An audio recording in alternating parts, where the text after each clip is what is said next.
I'm gonna show you how to make an absolutely delicious coffee rub pork chop. So good, very few ingredients, put it on the grill inside or out, and 145 degrees later, you have yourselves a deliciously juicy coffee rub pork chop. Let's get started.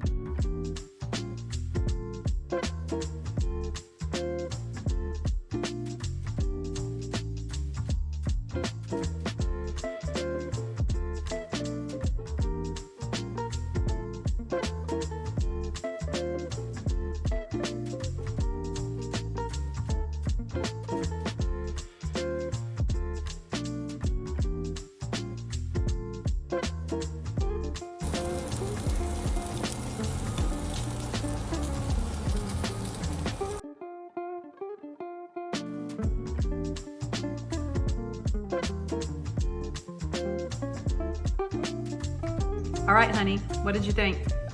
This was awesome, honey. You did a great job. This pork was awesome with the coffee rub, this radicchio, the asparagus. I love everything about it.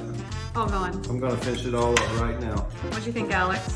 10 out of 10. 10, oh, 10 Love out the of coffee 10. rub. Awesome. Awesome. All right.